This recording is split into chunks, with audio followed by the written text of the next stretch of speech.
dive option. And that's when everything went full focus with that, because I think the thought process was they were running out of oxygen. They're starting to get sick. One of the options was keeping them in there like in a different. First of all, I'll give you a little introduction. American badass, Air Force, bad motherfucker. Fucking, you've done all the things, dude. I didn't even realize half the things you've done. But you want to give a little brief history on who you are, what you're about? Yeah. So Clayton McMurray. I was in active duty Air Force for about 10 years, National Guard for 2 years. For that 10-year period that I was in active duty, I was a combat controller. And basically for that, I was in Florida for about 4.5 to 5.5 years. Then I was stationed in Okinawa, Japan for 3 years. But during that time, as a combat controller, mainly focused on air traffic control in permissive, non-permissive environments. That was my core skills in doing surveys on airfields and things like that. I never did it in combat. I went to combat, but what I mainly focused on there was being a JTAC, Joint Terminal Attack Controller. So with that, I would attach to, and most of us during that time frame I was in, that's what, we were in Afghanistan, Iraq. The war machine was really going on in the Middle East. So that's what most of us guys did, is we would attach to other special ops teams, whether it would be Green Berets, SEALs, and then at the Tier 1 level, you got DEVRU and you got CAG and all that.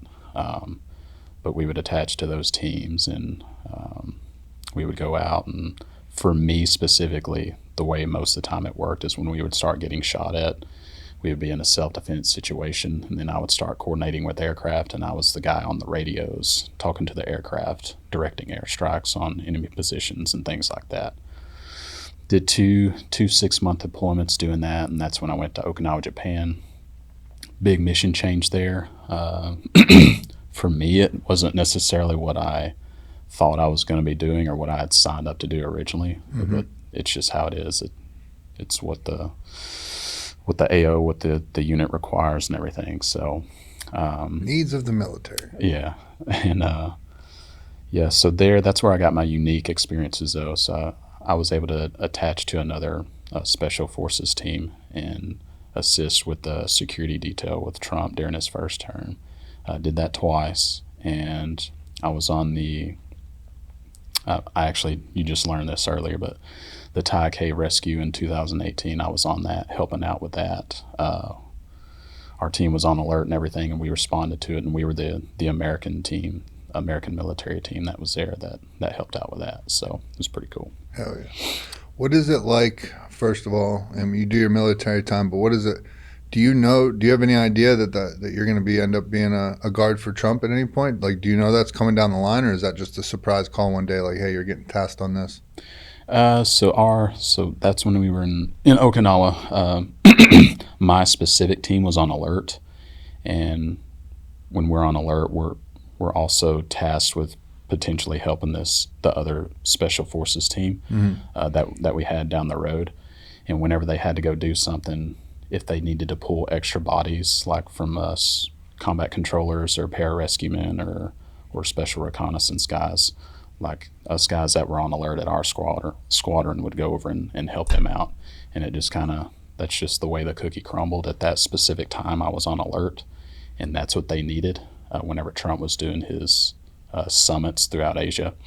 And I just happened to be the guy that got picked. But a lot of guys I say a lot, like it wasn't, yes, it was a special opportunity for me, but like there's other guys that have done it too and everything. Right. But yeah, it's just how it all worked out for me. So what is going through your head as you like see President Trump coming through the first time? Like, is it what? Go ahead. No, I'm dying to hear. I was going to continue with the question, but we're going to stop right there and let you answer. No, what you see is what you get. The way he talks on TV and stuff is the way he talks in person and everything. You hear him come around the corner. I was like, all right, that's him. And he loved the Green Berets and everything, and us guys that were attached. a big supporter of the military. Yeah. And he would kind of poke fun at guys. I remember one guy he walked up to, he was like, you must be a Hillary supporter, just like messing with him and stuff. But I didn't realize he was as tall as what he is. So I'm about 6'2". I think he's actually 6'3". So whenever he walked up, it's like, man, this guy's huge. No shit. But yeah, he's a big dude. Yeah. Is there, now obviously you got to have nerves and, you know what I mean, whenever you're going into different missions or different stuff like that, is there like a heightened sense? I have no idea what it's like. Mm-hmm. Is there a heightened sense of like, holy shit, I'm guarding the fucking president right now? Or is it just business as usual?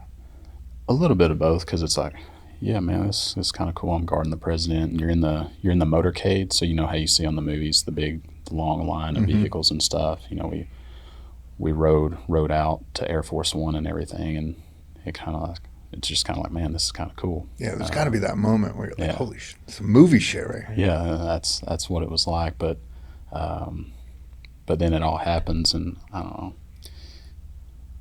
At the end of the day, like, people like that, they're human just like you are. Right. So I tend to be pretty chill about stuff. Even if I'm excited, I'm like, yeah.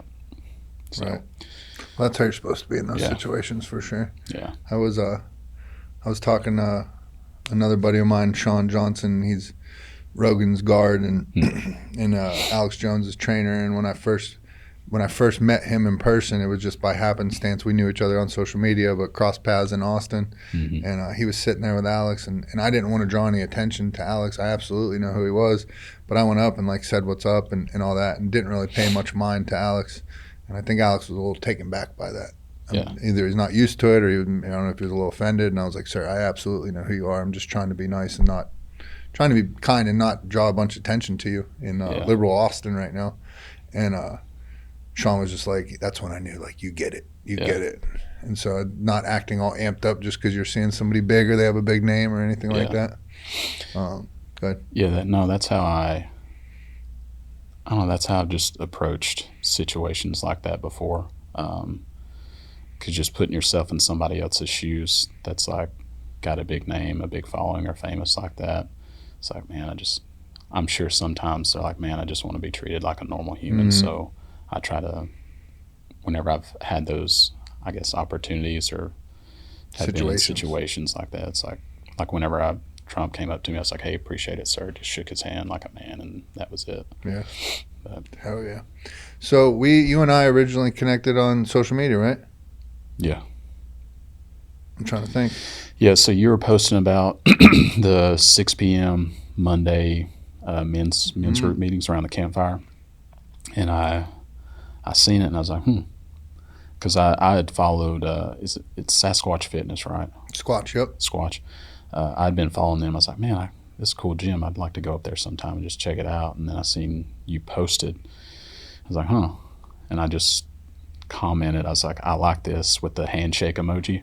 And then you were like, why don't you come on out or something like that? And then we started messaging each other. And I was supposed to go to a tactical games event. I was just going to check it out. Me and my buddy Donnie. His gym's actually right down the road, by the way. I was going to connect with you about that. So he does all my programming and everything. So we were going to go up there, check it out, and try to dial in the programming for the future events. But then I think I was at work or something, and you text me the night before I was going to go up. And I was like, man, what do I do now? Like, because I felt like I was in a dilemma or whatever. And I was like, you know what? I think I'm just supposed to go meet this guy. And I was laying in bed, and I prayed. I was like, God, what am I supposed to do right now? I've got all these people I could go connect with too, and I could check out the shooting event. This is something I've been wanting to do. And I got this one guy that invited me to go meet up and everything. And it's funny how you get the download. I was looking on Instagram about 2 or 3 hours earlier, and I look at a lot of cowboy content, rancher content and stuff. And there was a rancher on a horse, and he had like a lamb on the horse. And the verse that popped out in my mind, he leaves the 99 for the one. I was like, that's interesting. And the large group of people that I was going to go potentially meet up with, one dude, I was like, all right, this is my sign, so I'm going. And then we met up, and Everything else took off from there. And I think you had something similar too. Yeah, it was just a God moment. I feel like when we met, because that was not any. I didn't know that you walked in faith, or you know what I mean, your views on anything, and whatever we were talking about that day, I brought it up, and then that just like sparked the conversation. And we realized we were very like-minded, and I think I was telling you just about my journey with faith and how I didn't have some for so long, and then now, you know what I mean, now I have all of it. Yeah. And just that whole transition. And so we definitely bonded on that God moment. And then you told me the whole story of you were supposed to go there and you came here, and I was like, oh shit. Yeah. It's really cool. Now we're doing a fucking high rocks. Yeah, here we are, man. I'm gonna start training, dude. I promise. I'm gonna start training. You're gonna start training? Man, I've been training. I know you have. No. This it'd be fun. We're doing High Rocks Houston on what day? I think it's gonna be on, it's either Friday morning or Saturday morning. I'll have to check the tickets. Of April. March. Yeah, very end of March. No worries. There's a lot going on right now. I hear you, man. We're going to be ready. I just had some people texting me yesterday saying, are you doing High Rocks Houston? Are you doing High Rocks Houston? Yes, I am. Yes. And just shout out to my boy Cody. I'm sure Cody's listening. Cody was my OG High Rocks partner, and we went out to Dallas and did it and had a blast. And we were out there with our buddy Nakoa, and then you hit me up and asked me to do it. And I was like, damn, I want to say yes, but let me check with my boy real quick, make sure he doesn't want to do it. And Cody's like, nah, I'm good. You go ahead. So shout out to Cody. We're gonna make it proud, bro. Be a good time. So how did have you always walked in faith? Has God always been a predominant part of your life, or is that something that happened later in life? Yeah, for the most part.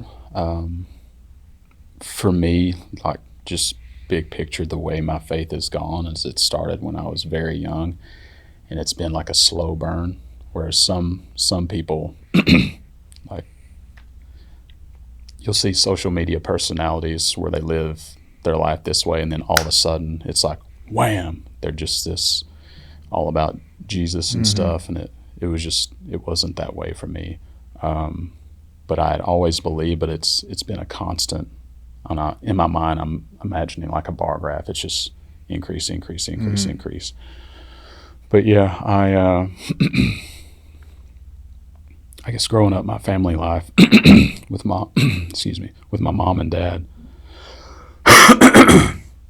Growing up, family life, mom and dad. I didn't necessarily grow up in like a religious household or anything, but it was my grandparents on my dad's side that I got my introduction to, for the most part, big time Baptist and everything. And then my old babysitter, whenever my mom would go to work, she would leave me with her, and I think she would work on the weekends some too, and I would stay with her, but she would always take me to church. And where it all started, and I think I was like, it's interesting how these memories stick out in your mind, but I had to be in between 3 to 5 years old. I remember standing in the church parking lot, and we were about to head in, and she was like, we're here at church, we're gonna go do something. And she said something about God, and I looked at her and I was like, who is God? And I remember asking that question, and then like for me, that's where I really think it all began there. And she just kind of told me like, hey, this is who God is, this is what he does, and everything. And it just kind of took off from there. So that's cool. When my father left when I was 2, and it was my mother that was raising me, you know what I mean? She was going to school, and so she wanted me to have structure. So she threw me in a Catholic school there for a couple of years. So that was like thrust into Catholic church and all that. And so that was my first experience with it all. And I was baptized Presbyterian. And so I remember all the kids going up and being able to get communion. And in the Presbyterian church, you can go up and get communion. You didn't have to go through, I forget what they call it. What do Catholics call it? Before they can start taking communion, they got to do the whole, you know what I'm talking about though? They got to they go to like school almost to then be able to then receive, to learn to what the body of Christ is and the blood of Christ, to learn what it all is. Mm-hmm. And they were all going through that process. And then I remember as everybody started being allowed to go up and get it, I wanted to go up and get it. Mm-hmm. And this is back in the day when there was still nuns in school too, and they were not nice. And so they were not happy.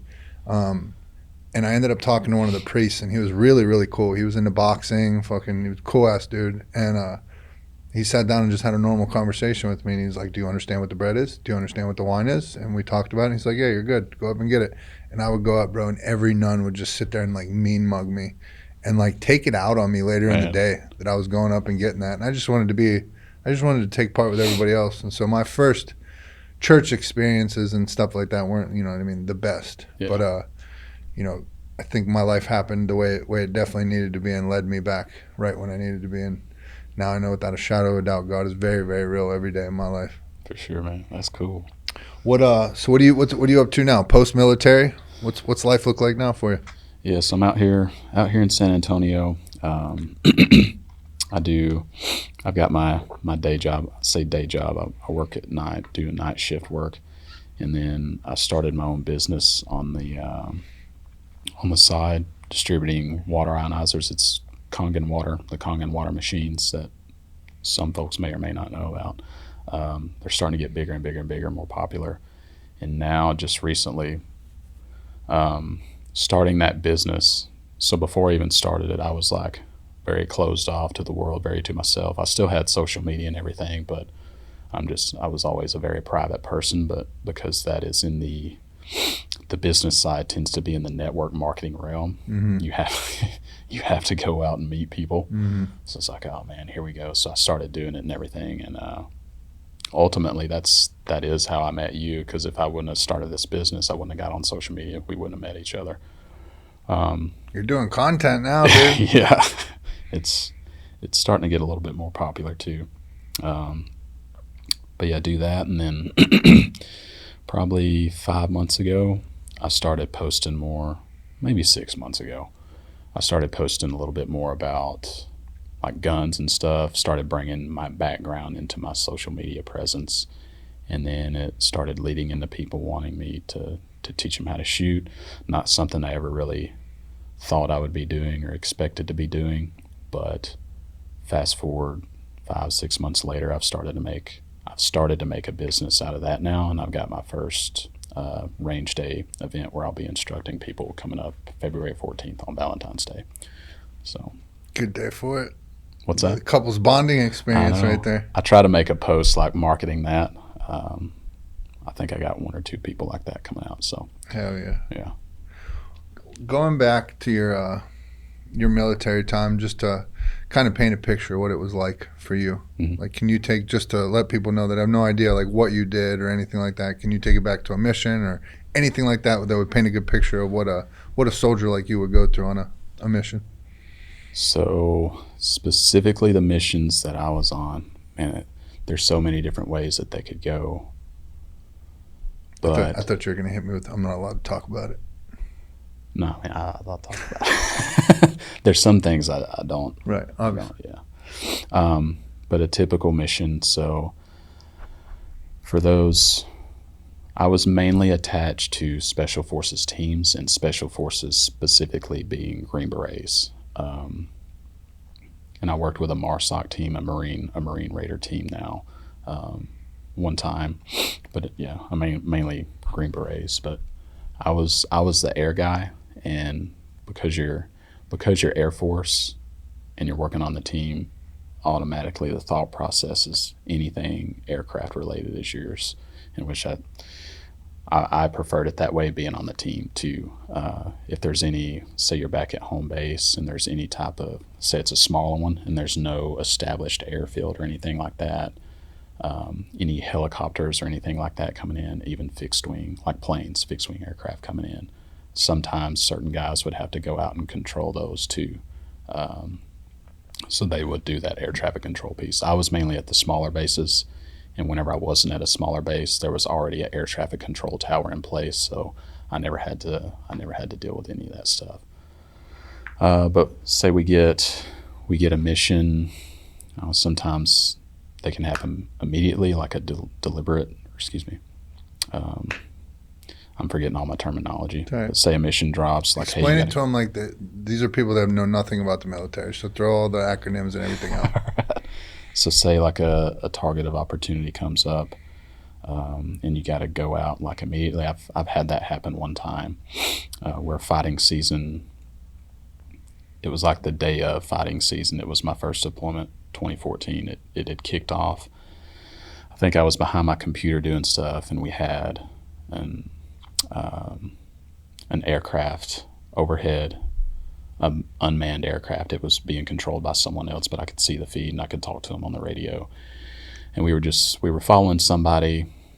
It wasn't like a big mission or anything. We were just trying to collect some intel. And then all of a sudden, the sensor to the aircraft, or to the aircraft, went over 2 or 3. We called them motos, but they were bikes. And they had like 2 bikes, four guys,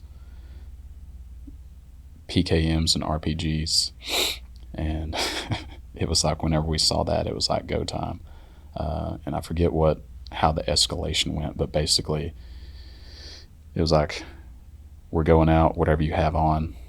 Thankfully I had my combat bottoms on, but I just had my old basketball Southern Arkansas University t-shirt on that I got from basketball camp whenever I was in high school. I was like, well, I'm just going to go throw my kit on. We threw it on, and we got in the big up-armored vehicles, and we basically started overlanding, trying to chase these guys down and everything. And I remember we were going up hills, and we were going straight up the hills. We weren't going sideways or anything. And they were seemed more like mountains. Mm-hmm. I just remember being back in the seat like this and thinking, man, if the driver hits the brakes and he tries to take off again, like I feel like we're gonna just tip over backwards and start rolling end over end. But the MATVs are awesome. Mm-hmm. You can control the tire pressure and everything on them. But I remember, we ended up getting on a dirt road on the side of the mountain, and we started taking that, trying to follow the guys. And I think I still had aircraft that I was talking to. And we were chasing the guys, and they went into a village. And I remember at this time I was in the truck with the minigun, and we've got it's called the Crow system. And normally we got the 50 cal, the Browning, I think it's the M2 Browning that's hooked up to it. Mm-hmm. And you've got like a little joystick with a screen, and you control the joystick and pull the trigger, and they're super accurate too. But for this one, we had the 7.62 millimeter minigun up top. And I remember the driver pulled up, and our guy's scanning with the Crow system, and we see one of the bikes with, I think it had one guy on it, but there was a building right here, and he was sticking out, and he seen us pull up, and he looked at us. He pulls in the clutch, and he starts pushing back, and our guy with the minigun, we're like, shoot him. And he pulls the trigger, and the way the minigun goes is it kind of goes in a circle, and then it goes accurate. And as he pulled the trigger, you can see the rounds traveling to him in like the little circle, and it goes in the center, but he as the rounds are traveling to him, he's like pushing himself out of the way and ended up missing. And everybody in the truck was like, oh. Damn. Yeah. That's nuts. It's one of the smaller ones. What did you think about us just hopping over there and snagging the Venezuelan president? The operation side. Yeah. It was like the one time where I'm like, yo, let's fucking go. Yeah. I got a lot of different thoughts on everything. I'm not saying politically and why we did it and all that stuff. Yeah. Don't know. It was just nice to see us be like, all right, we're still those motherfuckers. Yeah, specifically political, personal thoughts, whatever, out of the way. Specifically that mission. So those guys that executed the mission were at a higher level, like Delta guys and stuff. At least that's what we're told. But with the stuff that's come out, like I'm not as plugged into the community as what I was, so I haven't got any word through the grapevine. It's just what I've seen, but like it was a well executed mission, and everything that I know about those guys specifically, if you can imagine however many of them that there were riding in on helicopters, a large group of men that can work cohesively as one body, one unit. Like I just imagine myself, if I were to ever be in a home or something, they came and hit it, just putting myself in other people's shoes, like you're going to need a miracle to be able to get out of that situation, Yeah. like a literal act of God, because of how well trained that they are. They are, in my opinion, they are the world's premier direct action unit. Everything that I know about them and the guys that I've met. So, and I know you know somebody, and he could probably say the same thing. And Yeah. it's not bragging about it. It's just how it is. So you don't mess around with those guys. There was an interview that I saw. I forget who it was, but they were basically like, they're like, "Do you have any advice?" It was basically they were talking about sending Delta over to the cartel in Mexico, and they're like, "What would you say to that?" And he's like, "Bro, you already got money, man. Just retire, because if they're coming after you, like, bro, there's nothing you're gonna fucking do. Like, there's nothing you're gonna fucking do."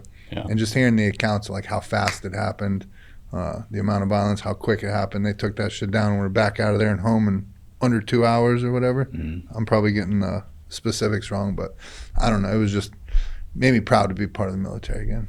Yeah. I was like, let's fucking go.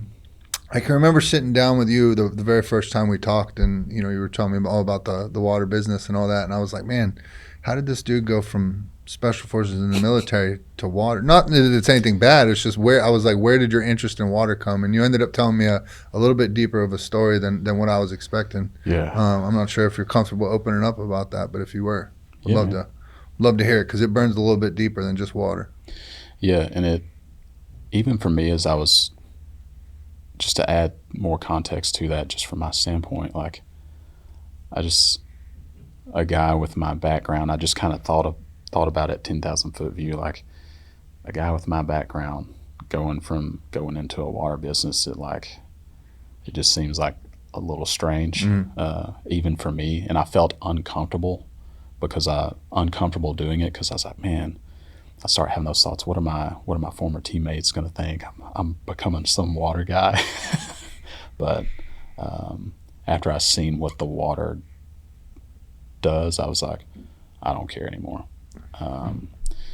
So yeah, backing up a little bit timeline wise, I was in the National Guard. I did that for 2 years after active duty, and I was one of the folks that submitted a religious exemption for that whole thing that came out, and I was like, I'm not doing this, and I just want to make, before I go any further, my home station guard unit was very, very good to me, and they were very supportive of me and the decisions I was making.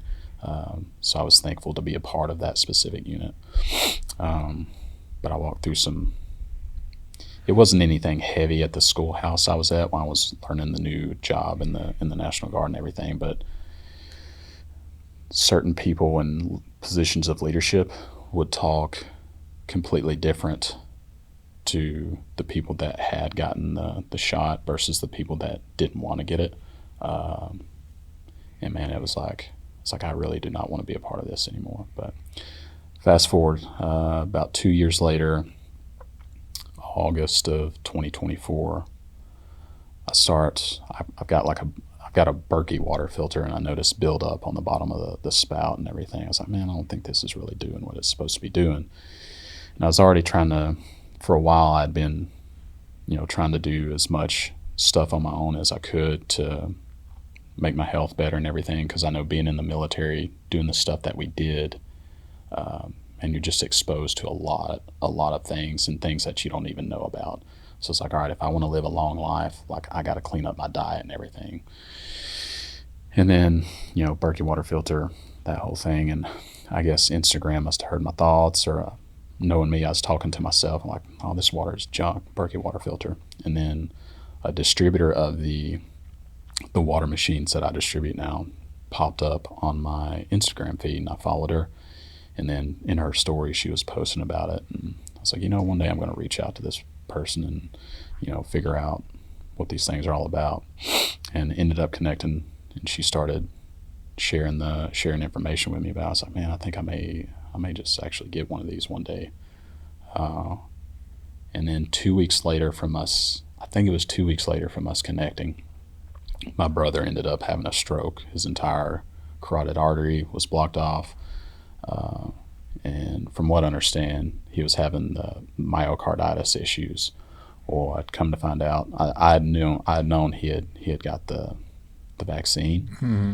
And whenever that happened, whenever I found out about that, like 2 years ago, a year and a half ago, from that point, I was like, all right, something could happen. I'm just going to expect it so it doesn't catch me off guard.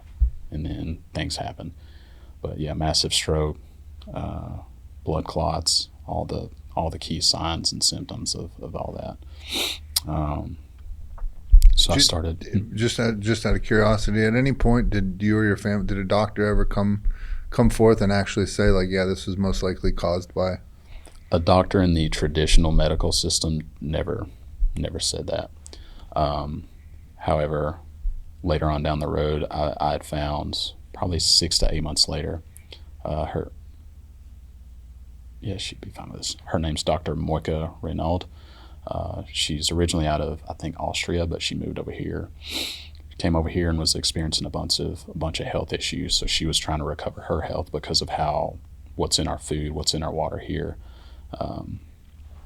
But I connected with her. I connected my mom with her, and we got on a 3-way call, and we're talking about the water. But she actually uses the water to help vaccine-injured victims recover from their vaccine injuries and everything. Really?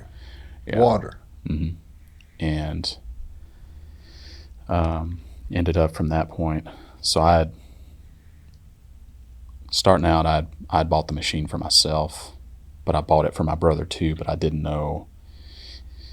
It wasn't like a panic buy, but I was like, I got the money. Like I'm going to do this. I'm just having faith that this is going to work. And I bought the machine. I had it set up down here, but my brother is like up in New Jersey. Then he goes to, I think, Longview, Texas, and then he ends up back home in Texarkana. And this is a period of 6 to 8 months again from me buying that machine.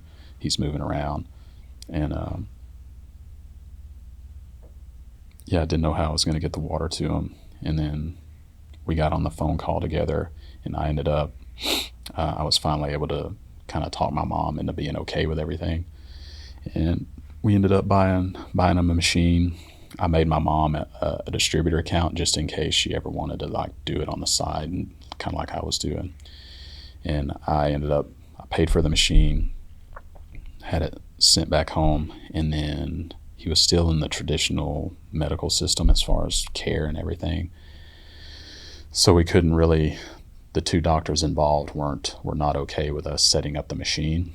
And there was a point where I went back home to see him, and this was it when he was almost at his worst point.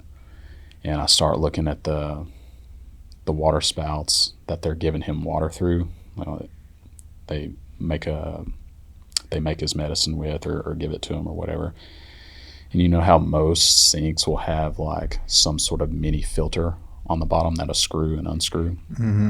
Well, they were completely missing that. And at this point, I'm well educated on what's in tap water, and what's in the system. And I was just like, dude, it just blew my mind, because he's getting all that sediment, like all the large chunks. I say large chunks that come out of the water and everything. It's like, man, this is a clown show here.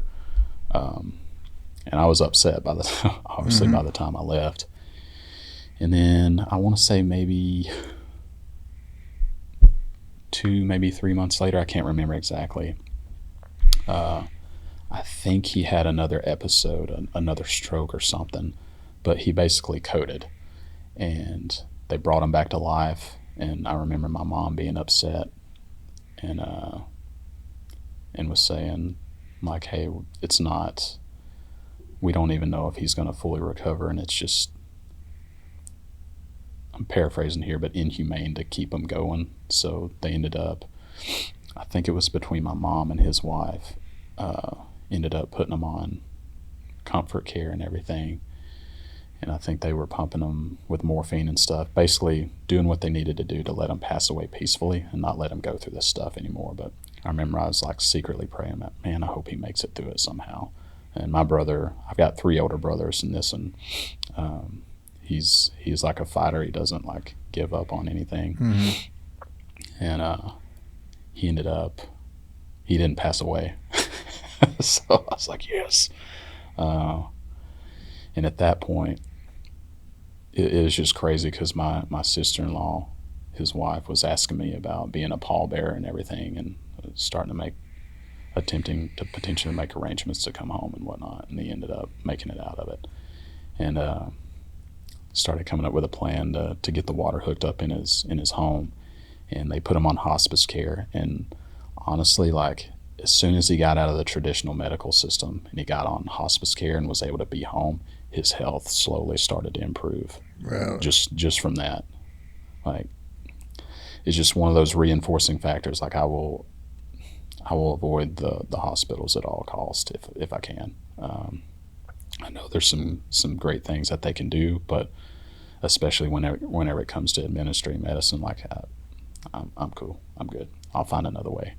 But yeah, got him back home, and had some augmented NAC that Dr. Moika sent down. I bought like a 3 to 5 month supply of it for him, and basically that it helps to detox the cells, get the toxins out of the cells, whatever's in there.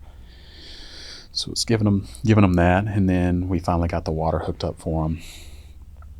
And I had already seen like my own results from the water, and the water I'd shared it with people in like bags and stuff, and I ended up buying 3 more water ionizers so I could put it in people's homes or in their business so they can try it.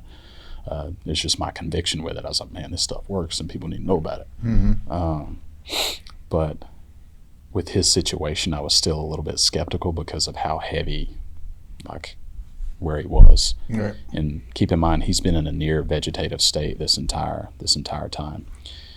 But my mom sent me some pictures, some before and after pictures, and you know those, I think they're doodle pads where they got the magnetic pen and you can draw on it and shake it up to make it go away or erase it. His first name is Brandon, and right before he tried the water, he hadn't tried it yet. They were trying to get him to write his full name, and it looked like PM, like some sort of initials that he could only write. But then she told me, she sent the pictures before and after, and it was a week and a half later of him being on the water for a week and a half, and he was able to write his full name. But it's not like, you'll hear some people in the community that distributed it call it like magic water and stuff like that. It's not magic, like it's real stuff. It's just what the machine does to the water. The way I explain it is it basically gets the water back to the way that God designed water to be. It's hydrogen water, ionized water, all that. So I could go into a long scientific spiel about it, but I don't want people to be like, Well, dude, I mean, it's hard to argue what you watched make it. And then I think you ended up showing me a video where you basically said your brother was in this vegetative state, but then he was like throwing and catching a ball, or didn't you show me something like that? Yeah, and I think I posted about it too. Like, and I say near vegetative, what I mean is like whenever I seen him, he was able to move his eyes around and he could maybe move his head just a little bit. But then after coming out of all that, now he's been able to like turn his head, smile, and throw a ball back and forth to his kids and stuff. So when they take him home and put him on hospice, when they put you on hospice, they're basically saying like you're on your way out. There wasn't any hope. That's what I understand. They were not expecting him to not at all to turn. Let's fucking go, dude. Yeah, fighting. It's wild. So yeah, dude, I can absolutely see where the water thing means a little bit more to you than it would the average person. But yeah, it's so you're telling me. So I have a buddy that he notoriously drinks only tap water, and I tell him all the time, like, bro, like, we're sober now. You don't have to live like this. Like, we're grown ups. You don't have to do this. But he just fills up his Yeti with fucking. How bad is it for us? Tap water. Dude, it's so much. If I want to try to make sure. You're having a hard time even collecting your. He said. there's just so much stuff that goes into it. Like you think about birth control and how that goes through women, it goes into the toilet or whatever, it gets into the water supply, and I don't think there's a good way to even filter that stuff out. And like microplastics, and then you've got fluoride that is put into the water, and like fluoride is not good for you. And some connections I've been able to make is I look at all of we'll just say the top 3 or the top 5 illnesses in the country, and you take tap water and you look at what is in tap water and you look at what causes these illnesses, and you look at what is in tap water, and you can make a connection. Interesting. Dude. Yeah, it's wild. Never gonna look at water the same. Well, I don't. I can tell. Damn, dude. But that's why whenever I fly out now, I travel with my machine and everything. How big is it? I can't remember the exact dimensions, but it's about this tall, about that wide. So you won't just opt for bottled water while you're out on the road? You're literally bringing your machine, setting it up in the hotel room? In the hotels, like whenever we go to Houston, I'm taking it with me. I'm not drinking any other water. Really? Yep. No bottled water? Mm. And whenever I do, it starts to mess with my gut now, especially since I've been drinking this stuff, and it's helped detox my body and everything. It's healed. I'm trying to avoid the word healed, but I had some gut health issues going on. I had major body odor. I start drinking the water, the body odor goes away, and what I learned is I was trying to figure out what happened, but basically what I understand, body odor is an indicator of gut health issues. Again, I don't know what was going on, but the body odor went away after I was drinking the water. Red rashes on the back of my head, those went away too. In both of those symptoms, whatever you want to call them, that they all went away within 72 hours up to a week time frame. Holy shit, dude. And that's all I really drink is water, so yeah. I might need to invest in one of these machines. Yeah. If you want to sponsor the podcast, bro, let me know. See about it. Depends on that high rocks time. Oh man. So pressure's on. All right, bro. All right, that's all I needed right there. Don't get it twisted. We're gonna be all right. We're gonna be good. I mean, are you trying to win this shit or what? Why not? Trying to win? Trying to have fun? What are you trying to do? Both. Let's go. I like his style. Cody was pretty chill. Cody just wanted to go out and have fun, but this one's gonna be a little bit different. Competitive but fun. Yeah, for sure. Always got to be. If something's not competitive, I don't necessarily want to do it. Yeah. My pet peeve growing up was when basketball was my shit. But when we're going out to hoop, we're going out to hoop. Mm-hmm. But then you try to get people, you don't have enough for a game, so you get a couple people that aren't really about it, and then they're dicking around, fucking tossing the ball. I'm like, yo, take this fucking serious. What are we doing here? Check the ball. Yeah. Yeah, I definitely still have that in me. So since the military, has fitness always remained a staple in your life? Yeah, ever since 7th grade. I got into athletics and everything, started playing basketball, track and field, and then ended up doing cross country, and those were my big 3, and then it carried over into the military. And then the way that we began to be treated in the special ops community as a whole, like preservation of the force programs, specifically for the Air Force, but all the sister services have something similar, and it became a huge thing. And getting athletic coaches hired on to support the programs, and it just became a big deal. And that's where I got a lot of my knowledge when it comes to fitness, with barbell work, and just I was exposed to a little bit of everything from that point. Cross training, even CrossFit type stuff.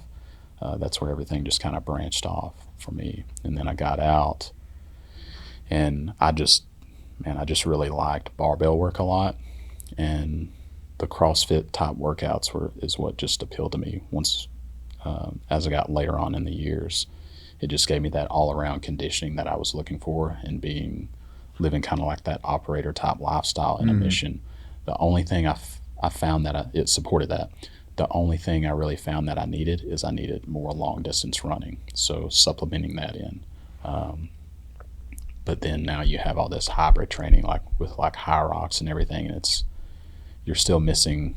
Speaking specifically to that lifestyle in the military, you're still missing some things like your pull-ups and push-ups that you would have to do and stuff like that for like tests and whatnot. Which for some services, I think that some of that's even gone away to some extent for certain tests. But yeah, stuff like that it's just I've just kind of maintained it ever since. And if I don't work out, like for like a week, I feel like just lazy. I don't feel good. Right. Yeah, me neither. It's a weird time in my life because before running and fitness was the absolute, like, that was the main focal point. I wake up, I work out, I run. That's the one part of my day that didn't change. And then now, once I started doing everything I'm doing now and like kind of building stuff, it's had to take a little bit of a, you know what I mean, a little bit of a back seat to that. And so it's definitely not as regimented anymore. But I need to get back to it because I'm definitely starting to feel the effects of it. You know what I mean? I'm not as calm. I'm not as cool, calm and collective and all those things. Can't articulate my words as good, like all those things it suffers. Yeah. Well, how have you dealt with, since getting out of the military, have you dealt with any mental health stuff? I haven't, not necessarily mental health, but there's been a bit of a... No depression from not feeling like you don't belong to something important anymore or any of that type? Not necessarily depression, but like feeling alone and like yeah, for sure. Because I went from like a team heavy environment, like us dudes, we were like always together doing stuff. And even with me, with my type of personality, very reserved, I'm the type I got to go and recharge, but I still loved that team environment and the things that we all did together. And coming out of that, like I became what's called a field developer. I work for a company called T3I, and they've integrated with the military, specifically the Air Force, as far as like training candidates and stuff like that. And that's what ultimately led me down here, was that another job within the company. But I would basically train people to do what I used to do. And right before they go into the military, I was teaching them like how to pass like the first test. So they would need to know push-ups, pull-ups, sit-ups, how to swim, how to run. And you actually have to teach people how to run because some people don't know how to run. Trying to teach them like what type of gait they should have and everything. And then teaching them how to stay calm under the water too, because they got to swim underwater for the test. It's called the PAST, Physical Ability Stamina Test. But yeah, where were we going? I forgot where I was going. You were just saying that that's the one thing you basically not suffered from, but have had a tough time dealing with, was not being part of that team anymore, not feeling like you. Yeah. So doing that, I was all on my own. I had a Air Force recruiter that specifically focused on those candidates and everything, but that was really it, man. And I would travel from, I was stationed. I was located in the Little Rock area, but I would service there 2 to 3 times a month. Then I would go to Fayetteville, Arkansas 2 to 3 times a month, as well as Memphis, Tennessee area. But I'm doing it all on my own, by myself. And then it was nice, but it's just like, man, I could really use a team, because where I was living, I was out in the middle of nowhere, just at the time my wife and then our 2 dogs, and that was really it. And I didn't have, the closest family was probably, our direct family was about 2.5 to 3.5 hours away down south in Texarkana. So it's just like, man, this is lonely out here. But, so what did you do? What have you done over these years to combat the issue?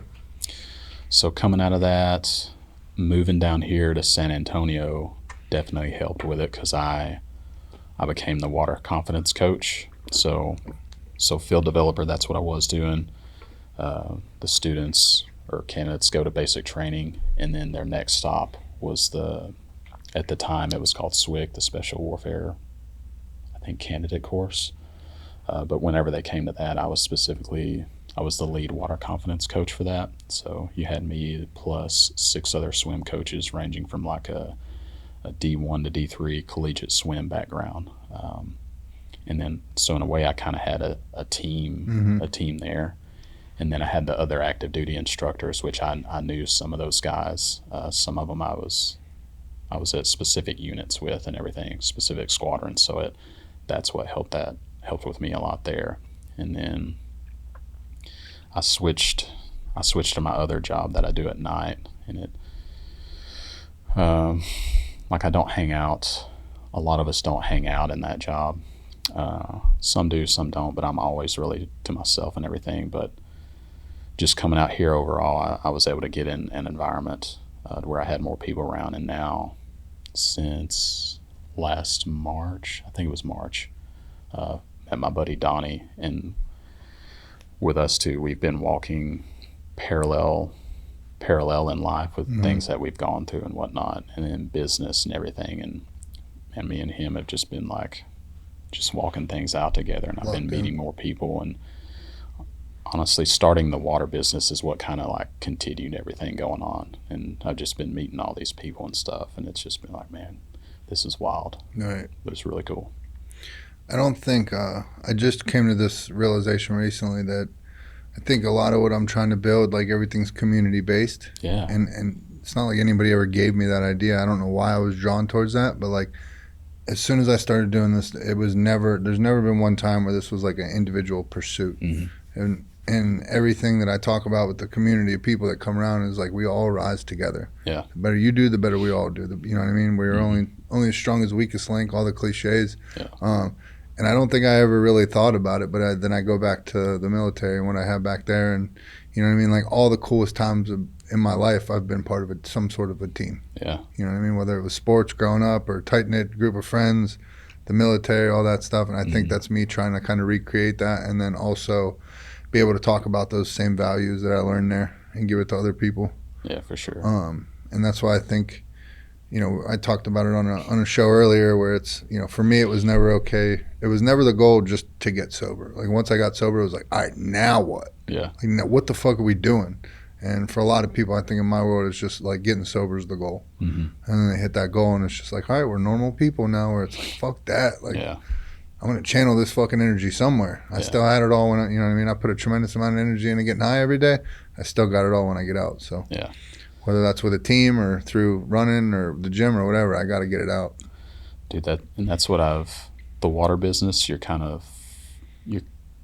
not forced to do it, but the business grows whenever you create a community around it, because say you sell to someone and they start doing the business, like you're teaching them how to do the business, because when they make sales too, like you get commission off of that and everything, but like not just like, I don't want stuff to just be about the business. I want to create a community around it. And in a way I don't know, it's just the way it's started to happen for me, is building a community around it. And then with the shooting stuff I've got going on, I'm not even like fully launched everything yet, but I've got like 2 Telegram groups. I got a main one that I'm using to communicate with everyone, and I'm building a community with that. And then I've got a ladies only group, so girls can get in there, because sometimes it can be intimidating being around guys and stuff. So I got one specifically for them so that they can communicate and share ideas and everything like that too. So it's just really cool, man. Good shit, dude. What would you say to, let's say there's a veteran out there who's kind of out there suffering right now, lost his way, doesn't feel like he's part of any community, or he's kind of searching for that camaraderie again like that? What would your advice to him be? Dude, like there's something out there for you, man, or ma'am. There's something out there for you. Don't take the easy way out like some people do. Like, man, there's people out there that do love you, they do care about you, and they do want to see you succeed. You just got to get plugged into the right programs. And if you're listening to this, I've got 2 things. If you want to join a community, I got 2 things going right now. So where can they find you? So you can find me primarily on Instagram. I use that as like my business card. And you get to know me, you get to know my values and everything. but it's at Clayton _McMurry _. And you can find me there. And I've got still working on this, but I got my business page, Operation Genesis Rising. I've got that attached to there as well. I'll be coming out with a website hopefully soon. That's really sick. Had guys looking at it out back, but whenever that launches, I'll be throwing that on there, and you'll have all the stuff that I offer is going to be on there too. So I meant to earlier in the episode, everybody please go check Clayton out, but I meant to earlier in the episode, going back to that rescue that you did, that you just showed me a picture of. Can you touch on that for a little bit? Like what happened? Where were you at? What were you doing? Yeah, for sure. So that was another one of those situations where we were 2 troop blue team. It's funny, both units I was at, both squadrons, I was on blue team. My first one was blue team gunslingers, Clint Eastwood kind of vibe going on there, and then blue team in Okinawa. But yeah, we were on alert, and it's just interesting the timing of everything. So we were trying to make more dive supervisors, so guys that could go out and run the dives so they could send people underwater, and they were tracking like bottom times, like times that people were below the surface of the water and everything, and making sure everything went right. And they themselves are not diving unless there's like a backup dive suit or something that they can swap out with. But yeah, we were spending a 1-week train up just trying to do that. And I want to say it was our last day that we were going to execute everything to finalize everyone and get them signed off. I'm pretty sure it was the last day, and I want to say it was on a Friday. And, excuse me, I show up to work, and we got the boats out. Not Boston Whalers. I may have had 1 or 2 out. And then we got the Zodiac, the rubber boats out that we would get in and kind of go out into the more shallow water where we were diving at. Got our gear out, and then I think our director of operations, so he's kind of like the second in command. He's not the commander, but the DO. He had come out and said, talk to the team leader for the event for the day. Like, hey, you guys may be you could be responding to a soccer team that's trapped in a cave in Thailand. It's becoming like an international thing and whatnot. And I had showed up after that part had happened, and the team leader had like briefed everybody, and it's like, all right, that's kind of cool. I guess we'll just stand by. So we're just kind of in limbo for like about 30 minutes to an hour or something like that. And somewhere along the way, it was like, hey, it's go time, it's execute. So whenever we're on alert status, we've got all of our bags packed. We've got these cages, and each bag has its purpose, and it's labeled Assault 1, Assault 2, cold weather, dive bag, and whatever else, whatever the naming system is. But it's well organized that way. If you're the one that's having to respond, one of the other teams, it's like all hands on deck. Depending on the type of mission that it is, that team can go in, or whoever is helping out can go in, and they're like, hey, we need Assault 1 and Assault 2, your dive bag, whatever else, and they can just go in and grab the bag, and like, you're ready to go. Instead of, hey, we got to leave in 4 hours, you need to pack this and that and the other. Like I said, you're ready to go. So that starts to happen. Everything starts getting loaded up. We realize we don't have enough pararescuemen. So have I talked about those? Pararescuemen? Yeah. I mean, I know what they are, but go ahead. Okay. So those guys, I think they still specialize in this. I've been out for 5 years, but it's mainly extrication and extraction. But the big thing that they get used for is their medical abilities. So if you can imagine, and guys, I hope I'm explaining this right, but in my mind, like a EMT, a paramedic with like skills of like a firefighter too, because they use the jaws alive, the saws and everything to cut people out of, or cut the cars open to be able to extricate people. They use rope systems, so like high angle, low angle stuff to be able to lower people down, like mountainsides, or setting up a pulley system. Like say something. This I think this really happened. One of the ships, a big ship they train on. I think it's out in Mississippi. Something happened, and they got somebody in like a litter, a skedco, and they set up a pulley system, a rope system, to be able to like lower them down off the ship onto the harbor or something like that. But they're like super sharp. They can do all kinds of stuff. But work with those guys, and we didn't have enough of those guys on hand. But there was another unit across the flight line that had some more rescue units specifically, and we had to pull some of those guys over. And there was only one of them that had done any cave diving experience. And I think he was on vacation somewhere. So throughout the whole day, we were literally waiting on the flight line for him to get back from vacation, for him to step on the bird before we can leave. Because again, nobody else really knew cave dive operations. But yeah, we're getting everything packed up, and we kind of start to understand what the exact mission is, what it might be. So we start to pack, we have enough time to like pack certain bags in detail and everything. And then at this time, I'm still married, so my wife is in the apartment at home, and I'm like, man, I'm dreading this conversation. And I text her and let her know beforehand, like, what's going on. And I go to the apartment, I go upstairs, and I'm like, hey, I have to go to Thailand to respond to a cave rescue right now, and I don't know when I'm going to come home. And like, man, the look on her face is just like it hurt me to see that look, but she also understood what I had to do. And man, like, hats off to her for like helping me pack my bag and stuff, because I had to go in and go out, but I hated leaving her like that. But when the mission calls, you have to go. So that was probably the worst part of it. Yeah, so we got packed up, and within the time of us getting notified, probably 8 to 12 hours, we're on a bird headed to Thailand, and we end up in Thailand. Get to a really nice hotel on a river. I was like, man, this is awesome. But the people that are already established there, I think it was people at the embassy, part of the country team there, helped us get set up in a really nice spot.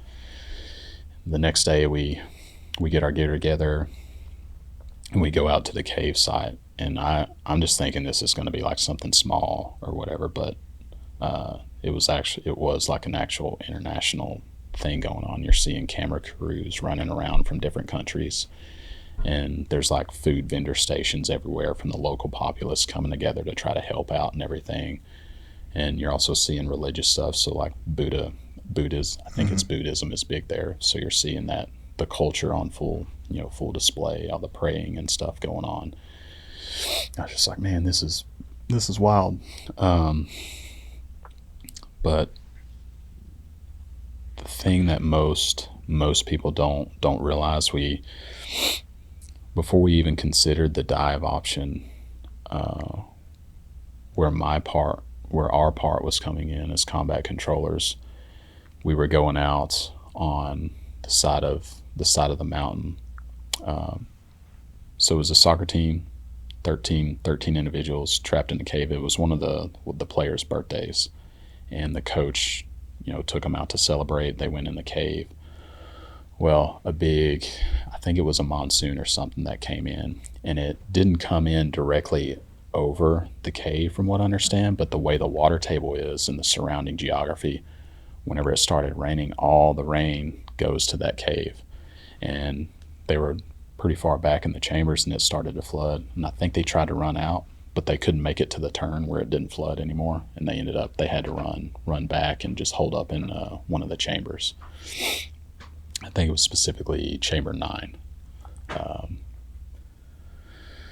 But yeah, and one of our jobs was getting on the side of the mountain and trying to find like a crack, a crease or something where we could hear kids or talking or something like that. And then where our part came in is we were tasked with like clearing out a HLZ, just clearing out a place where a helicopter could land or sling load supplies in and things like that. And we ended up doing that. Cleared out an area with the local some local folks. They were cutting down the trees and stuff. And I remember before they started cutting down everything, they're very spiritual there, and the trees mean something there, and I forget what they mean to them, but they're basically praying over the trees and everything. But as soon as that prayer was over, it was like they were just like tree after tree after tree, just having a good time with it. I was like, man, I thought this was like a bigger deal to them and everything, but that's just what I seen. But and then we got a backhoe, and then I think we may have got a drill slung load into the location I was at. But I think it was that night our commander was like, hey, we're going with the dive option. And that's when everything went full focus with that. Because I think the thought process was they were running out of oxygen. They're starting to get sick.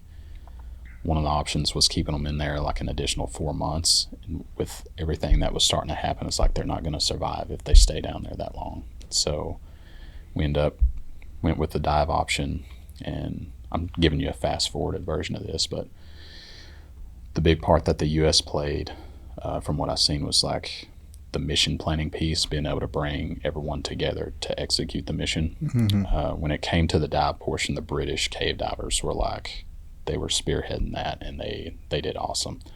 So yeah, with the American side, we brought in a big part of that was the mission planning piece, yeah, so we went with the dive option, and basically my job in all that, like I had a very small piece to play in it. Whenever the kids were coming up, we had a huge assembly line of people in the cave, and I would basically grab the Skedco. It's like it's basically like a litter that you carry people in, but it rolls up. It's more mobile, mm-hmm. And the PJs, they can carry it on their rugs, their back, versus taking a Israeli litter, the one that collapses, versus carrying one of those. But you can actually drag people with it. You can just do a little bit more with it. Mm-hmm. But they had them on those, and they were full face mask. They were out. Had 2 anesthesiologists in the back of the cave from Australia, and they were the only 2. From what I understand, they were the only 2 anesthesiologists that were capable of cave diving, and they just I don't know who it was, but somehow we were able to find them. Hold on, they brought in anesthesiologists? Yeah. What, go put them under to bring them out? Mm. Really? Mm-hmm. Why do they need to put them under? So part of that was you have basically children having a full face mask put on them that are going to be put underwater. Mm. And you can't get them freaking out and all that. Okay, they did a dry run of that. These are children. When you're saying soccer team, I'm thinking grown men soccer team. But yeah, having them. So they put them under. Yeah, put them under, and then brought them out. And there were some points where they would come up, and you would look, and their eyes would start to open a little bit and everything. But you just kind of keep doing your thing. But my job was I would grab them, help put them on a pulley system, on a rope system, and every now and then I might guide them down unless there was another kid coming right behind them, and then I would hand that off to somebody else, and then help this guy attach it or whatever, help the guy next to me attach it. But I think it took 3 or 4 days to do everything completely, to get everyone out. I can't remember exactly, but I remember they would come out in about, most of the time they would come out in about 2 to 3 hour increments. So I would get one, most of the time the way it went, I would get one kid, help out, just do my thing really fast, and then I'd go back. I had like a big rock, a wet rock, because it's misty in the cave and everything. I'd sit on the rock and I'd just kind of lay back and chill. Might try to take a nap or something. It was hard to do in there, but you get bored in the cave, just mm-hmm. like just sitting there. And I can be a goofball sometimes, and I would start making like goat noises, and it echo through the cave. And you hear one of the guys on the other side of the rocks just start busting out laughing. You hear people just cracking up in the cave, but just funny. I had to try to have a good time amongst all that stuff. So, but And then you ended up front and center in the legendary picture that came up. yeah, I was throughout that whole process. I was trying to hide my face because I just did not want to be on cameras and anything like that. But They got you. my three buddies, or two buddies that were helping out and everything, they ended up getting us. So They got you. that's how it is. There you go.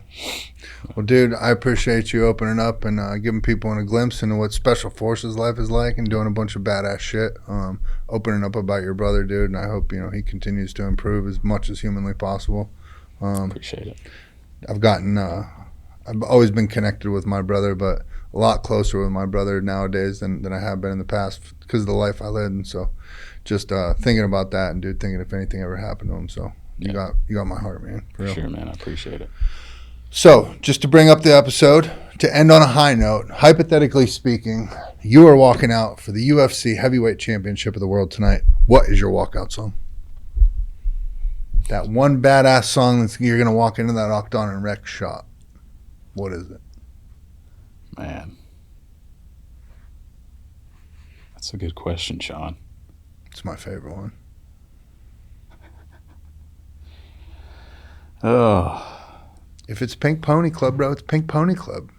you know what? Maybe there's a bunch I could pick, but I'll just say in honor of my brother, when